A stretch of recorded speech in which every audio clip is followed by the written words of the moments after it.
Hi YouTube, I'm Joe Cool, and this is Clash of Clans. So, for the past 2 minutes and 17 seconds, you've been watching my war attack from the last Chicken's Wing War. We war every other Tuesday, and so that attack that I just played was from 2 weeks ago, and that's the first time that I've ever 3-starred a Town Hall 9 with Gowiwi or Go Wipe, either one. And I'm starting to really like Gowiwi. I've got this strategy figured out that works for me. It's an army composition I've been using, and it works really well. I'm at the beginning of this video, I'll say I'm no expert on Gowiwi, but I want to show you another attack of mine, and I want to show you what troops I'm using and why I think it's working for me and how I deploy them, and we'll take a look. And I also wanted to talk a little bit about base selection. With the update that came out, where you're able to change your base layout, it seems like base selection has gotten a little bit harder. A lot of people were picking bases just based on the fact that, they like the layout, and you really have to look at the defenses that the base has to offer, because if you get too far out of your range, you're going to have a lot of trouble.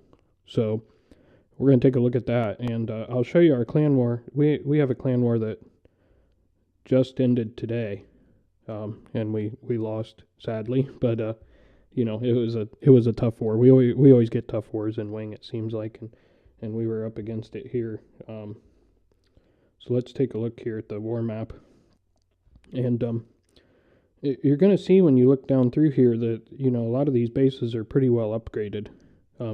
But when you scout a base, have a look at it. Look at like right off the bat, these wizard towers are max for Town Hall 9. These archer towers are max for Town Hall 9. Level 3 expos. The cannons are upgraded. This is a pretty well upgraded base outside of the walls. The defenses are, getting there. Some of the cannons aren't maxed, but you really have to look at that. And I'm going to be honest and tell you that I picked the base that I attacked for my first attack based on the layout, which you shouldn't do. But a good rule of thumb is to look at where you're at on the war map. And on our war map, I'm number 19. And then look at the enemy's war map and try and raid somewhere in your area. And you should learn your raid skills. Some of you will be better attackers and you can go a little higher, and some of you, not as good, and you have to go a little bit lower. Plus or minus 3 would be ideal.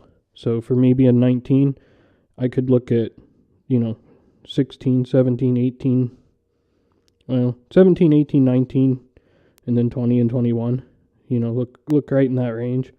But the base I ended up picking was 21, and the attack went pretty well for me, and this was the layout, and I thought this layout was very good for Gowiwi. So I'm gonna replay the attack here so that everybody can see it, and then I'll go back into it and we'll talk a little bit about it. But I decided to attack this base from the top here, and I got my golems going down in a row of wizards right behind them.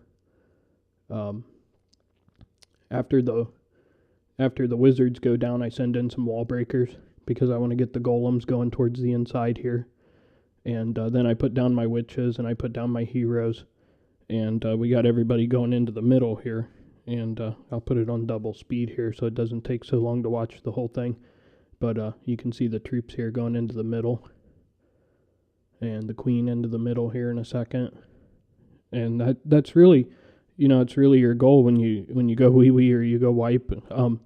You want to try and get your powerful troops to the middle of the base and kind of take out the defenses there, and of course the town hall.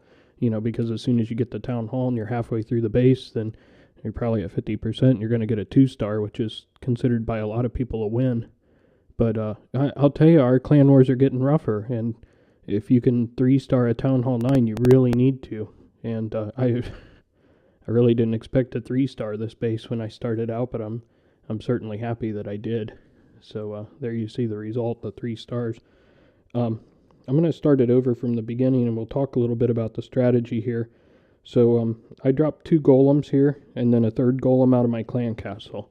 And at Town Hall 9, that's what I like to take, is 3 golems, and it's 2 of my own golems, which they're level 4 now, they're pretty well upgraded, and then a max golem in my clan castle. And we have a clan that's always generous with donating their max troops, so we always get max troops for war. Doesn't matter if you're Town Hall 9, 10, 8, you get max troops. So I spread them out evenly here. And this golem here, he targeted those archer towers. And this golem here is going for the middle. And this golem here probably targeted the archer tower. I'm going to play it for a minute here. Now, I took 24 wizards with me. 3 golems counting the one in my clan castle. And you can see that I just dropped down a complete line of wizards here. And again, I'm not an expert in Gowiwi, but the reason I think I'm making this attack work, and it's working pretty well for me, it's the same one I used in the last war and I 3-starred. I'm trying to create a line of destruction. And so with those golems distracting the defenses, now my line of wizards comes down. And you can see that they just take out all the outlying buildings really quick, and then they bunch up a little in the middle, which is fine. And then at this point, I dropped some wall breakers at the top and here at the center. I think I dropped a couple at the bottom there too, but the idea is to bust that compartment open in a couple places so that my line of destruction can move evenly forward. You need the golems to move forward so they can keep tanking like they do, and you need the attacking forces behind. So now, you can see that right after that, I dropped my witches. Now, the key thing here with the witches is we had that line of wizards that moved up, and I'm going to drop those witches right behind where the wizards were. And if there were any big bombs or any traps in the area, then the wizards would have already set them off. And you might lose a few wizards, but you don't lose your witches, because the witches are a very powerful part of the attack. And you can see here that I spread my witches. I put 2 closer to the center and then 1 on each side. And again, I'm going for that line of distraction. I want everything to move up together and just annihilate the defenses as they go. So I'm going to press play here. The next thing that I did is I dropped my heroes, my Barb King and my Archer Queen. And both of them went straight to the center because the row of wizards took out all these outlying buildings. See, there's nothing on the outside to distract the heroes. The next closest building was this wizard tower and the air defense, so the heroes just go straight for that. So now that the heroes are down, I place a jump spell right here, and I was really proud of this jump spell placement because the heroes are able to hop over 2 walls, and so is the golem, and the troops that are there in the middle. And you can see that the defending troops came out of the clan castle, so we're dealing with those right now. And I didn't lure the clan castle because the clan castle is a tough lure in this base. So I'm going to hope that with my spells and my troops that they're just powerful enough to overcome the clan castle. You're really hoping for those golems to soak up the damage while your wizards and your witches take the clan castle troops out. And of course your heroes play a part in that too. So I'll play it a little bit further here, and you can see my king went down really fast. I think that balloon dropped a bomb on him. But He did his job. He did some destruction. I didn't get to activate his ability, which was, a mistake on my part, but it all happened pretty fast. So another rage spell goes into the middle here. So this is the second rage spell. And the queen's standing right there shooting down the town hall. And then the jump spell enables her to hop over. So now we have a golem and a couple witches, wizards, and the queen all in the center. And I dropped a heal right there just ahead of the queen. And at Town Hall 9, it's very good to take a heal spell. At Town Hall 10, it's a little harder because the Inferno Towers stop the heal spell from working. When they're attacking your troops, then heal doesn't work very well. But at Town Hall 9, and you're not facing Inferno Towers, a heal spell's really nice. So I really like taking a heal spell and a jump spell. And from here you can see everybody's just mopping up the rest of these defenses. We still got some witches going, a lot of skeletons. We have some wizards, we have some golemites, and the queen still has full health. And so she's going to take out this cannon here. And once she starts to lose some health here, I pop her ability. And then from there, it's just, the finishing up, and I'll speed it up here. So you can see how well this works. And this army composition, it works really well for me. I'm really happy with it. I'm going to keep practicing the deployments, what I'm going to do, and keep upgrading my heroes, because I think that'll help a lot. These troops I'm using, I can't upgrade them anymore. Everything's maxed for Town Hall 9, but my heroes can go up to level 30 still, so I'm working very hard to try and get my heroes upgraded.